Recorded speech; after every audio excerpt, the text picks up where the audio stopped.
What's up guys, it's Tommy here and welcome to a brand new Liverpool transfer news video, and we have some massive updates around the Jude Bellingham transfer saga. And also James Pearce is saying that Liverpool manager Jurgen Klopp will get at least 250 million pounds in the summer transfer window to spend on new transfers, and that's the bare minimum in my opinion, because I think for Liverpool to not sign a world-class midfielder last summer and in the January transfer window, that will possibly or potentially cost Liverpool a top 4 place and a place in the Champions League, and that means the loss of revenues could go up to 50, 60, 70, 80 million pounds, depending on how far Liverpool would have gone in the Champions League next season.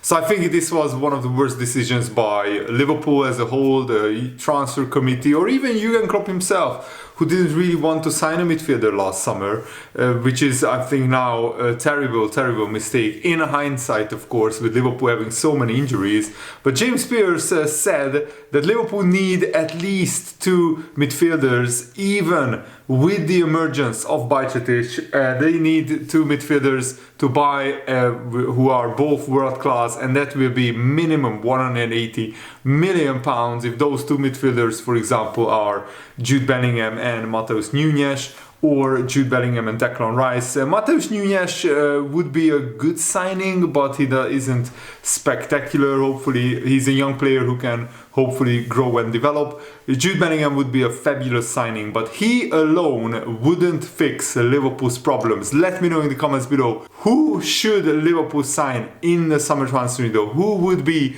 your transfer wish list? List me at least 2 midfielders, a centre-back, and the backup right back to Trent Alexander-Arnold. So we need at least 4, but in my opinion 5 players. And also Christian Falk, who is working for the Bild newspaper, he broke the news that Thiago was going to Liverpool from Bayern Munich. He said that it's true that Jude Bellingham's father is speaking to Real Madrid. Jude Bellingham's father is like acting his agent, and yes, he has met with Real Madrid, but this hasn't just taken place in London as has been reported, but also the week before in Madrid. But the important thing is, Jude Bellingham himself has not yet made a decision, and there is still yet to be talks with Borussia Dortmund. Liverpool are still in the running, though it's important to note that if Real Madrid are very serious about signing Jude Bellingham and Liverpool aren't ready to make a good offer soon, it will become an increasingly difficult situation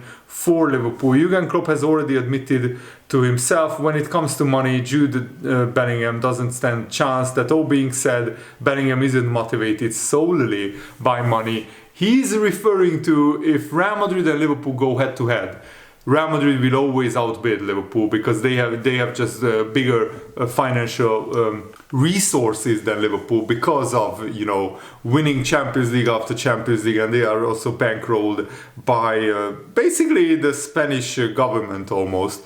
And the Spanish state almost.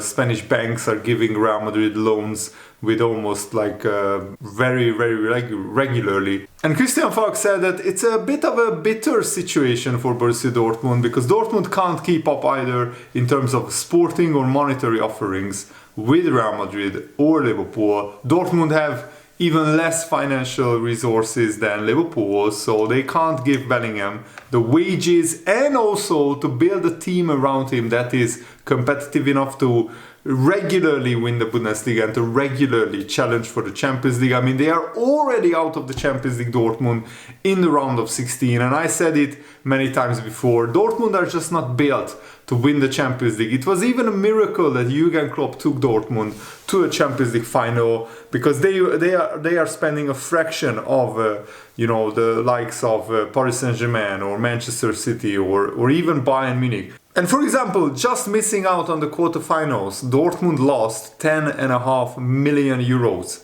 That's what progress to the quarterfinal from the last 16 means financially.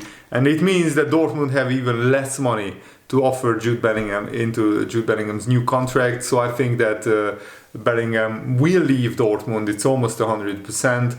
With this extra cash, it would have been easier for Dortmund manager Dortmund CEO Hans-Joachim Watzke and the club's sporting director Sebastian Kehl to able to keep their superstar prodigy beyond the summer with a huge wage increase. The club was thinking of giving Bellingham a salary of 15 million euros a year, which would be one of the highest salaries in Dortmund's history. This prospective deal is now looking to challenge to a range, and because Bellingham currently earns around 5 or 6 million euros in Dortmund, so that's a third of the salary that Dortmund wants to offer him, and probably he will earn even more money at Liverpool, and he will earn even more money at Real Madrid. Let me know, guys, if you were Jude Bellingham, put your Liverpool supporting hat aside. Would you go to Real Madrid or Liverpool? At Real Madrid, you are almost guaranteed to win titles and trophies, and you are almost guaranteed to play in the Champions League year in, year out. But you will be just another player. You will be just another star of the many, many superstars. At Liverpool, he will be the main man, the main midfielder, potentially the successor to Jordan Henderson as Liverpool captain. And I mean, Jude Bellingham is already twice the player that Jordan Henderson is in terms of footballing ability. No disrespect to Jordan Henderson, I love him, but he's not a bowler as much as Bellingham is. And also, he will be like a Liverpool legend in 10 years if he goes to Liverpool and wins many trophies there, and he will be remembered forever. At Real Madrid, he will be just another player. And there is an argument that if Bellingham goes to Liverpool right now, he can still go to Real Madrid in 5-6 years when he's at the absolute peak of his powers. Right now, Jude Bellingham probably wouldn't start at Real Madrid. But maybe Real Madrid are enticing him with the offer that he will be getting the place of Luka Modric and Toni Kroos, two players who even like 2 or 3 years ago everybody thought they have maybe 1 or 2 seasons in their legs, and they are still going and they are still starting regularly. Luka Modric is an absolute wonder. He's an absolute miracle of a player that he's still playing at this high of a level at 37, 38 years old is absolutely remarkable, astonishing. I mean, look at other players who are midfielders. They don't usually perform in a Champions League challenging and title challenging side like Real Madrid week in, week out when they are 37, 30 years old. So that's huge compliments to Luka Modric, but sooner or later he will have to retire or sit on the bench, and Jude Bellingham, probably Real Madrid wants him to be the next superstar in the Real Madrid, a huge line of superstars. And let's talk about Joško Gvardiol, the RB Leipzig centre-back, who is an absolutely brilliant player, and Liverpool are very interested.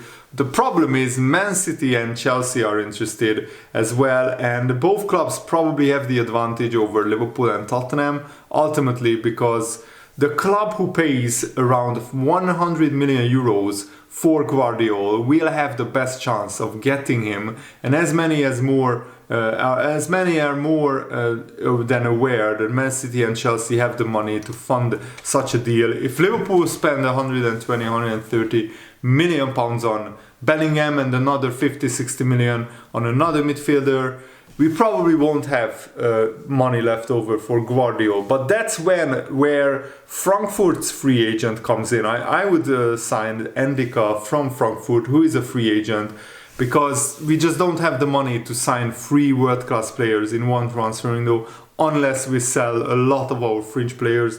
And I think the decision to let Firmino leave on a free transfer, Naby Keita, Oxlade-Chamberlain, maybe even James Milner, yes, it frees up a lot of their wages, but we don't get any money for the transfers because they are free agents. To let Naby Keita go when he cost 55 million pounds in like 5 years ago is criminal, because Naby Keita is still an asset. He's still only 27 years old. He's still a good player.